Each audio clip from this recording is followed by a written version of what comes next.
Just making a simple video of how to use Composer, specifically with our Sharp Innovation setup. It's the same everywhere, but with a lot of our DigitalOcean servers, it makes it a little easy because you can use the tools that they have in Plesk to work on it quickly. So often if a project is using Composer, you'll know because in the actual repository there'll be a composer.json file. If you're familiar with Node.js, this works very similar in that you have different libraries in here.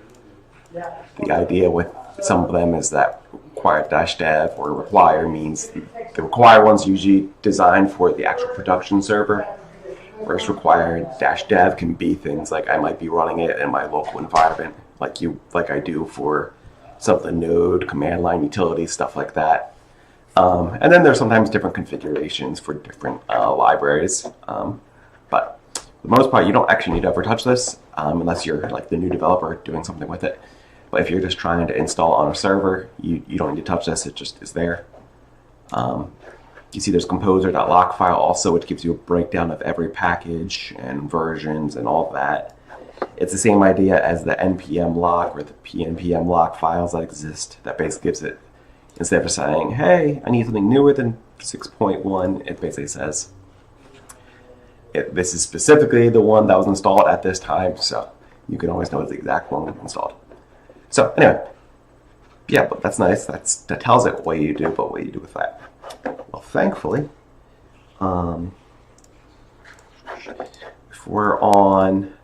if you're using Plesk, we have an integration to make it easy. So if I go into that domain where it is, you will see, I'm blind right now, PHP Composer. In here, you can see the different things that it currently has installed. Again, referencing back, there's 4 libraries. We'll come back over here. It's because it's coming off these 4 right here. So it's finding each of those 4. And it's actually finding the version that's currently here. It was updated, or this is update available, it looks like. So some of these actually could have an update. You can often actually just tell it to update, but the first time you'll tell it to install. But sometimes you have to install and update. But right now, here just shows you what's currently enabled. And that's great because all these are on the server, which means we're good to go. But often you might find there's either nothing in here or it might not be installed. So you need to actually go through this install step here. That's basically it. As far as the environment, you can actually change the environment.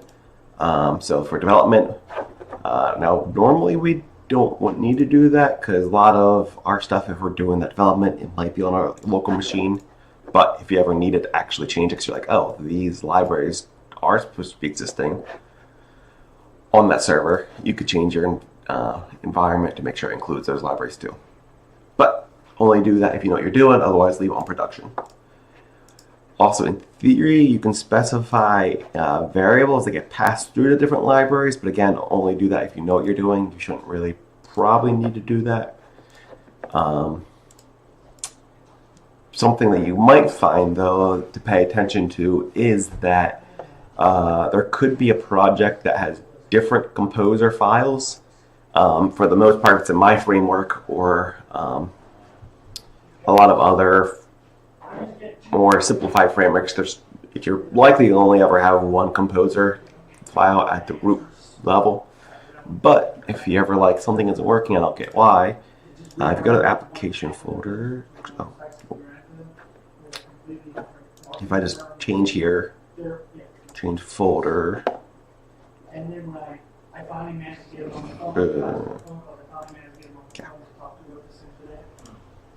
oh, okay. I think usually it would actually have a list of different ones right here. If it found composer.json in a bunch of locations, it would say, oh, okay, I see that exists in this folder, exists in this folder, and this folder. So it's possible, right, if you install another plugin or a library, it might come with its own copy of Composer. And so you then have like different copies of Composer in different spots.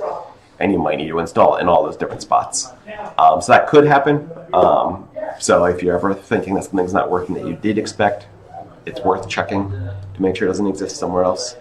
But for the most part, again, like in my framework, you're like the only ever see the one at the root folder.